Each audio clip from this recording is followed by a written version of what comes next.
ભાવનગર શહેરના કાળિયાબીડમાં આવેલી જ્ઞાનગુરુ વિદ્યાપીઠ English medium દ્વારા સ્ટોરી ટેલિંગ કોમ્પિટિશનનું આયોજન કરવામાં આવ્યું હતું। યોજાયેલા કાર્યક્રમમાં મેનેજિંગ ડિરેક્ટર મનહરભાઈ રાઠોડ અને મિત્તલબેન રાઠોડ સહિત મહેમાનોએ હાજરી આપી હતી। ભાવનગરની જ્ઞાનગુરુ વિદ્યાપીઠની ઇંગ્લિશ મીડિયમના ધોરણ 1 થી 7ના વિદ્યાર્થીઓ દ્વારા ભાગ લઈને સ્ટોરી ટેલિંગ કર્યું હતું।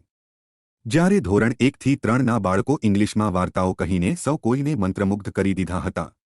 જો કે પ્રોત્સાહિત કરવા માટે બાળકોને ઇનામ પણ અપાયા હતા। Shravan Kumar to get some water from the nearby pond.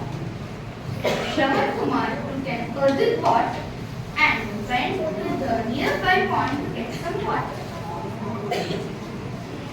King Dasharatha from Ayodhya was also hunting in the sea. The one who could man to man take off his coat will be the winner. The wind gladly agreed. The first tried to win. It begins to blow very hard, but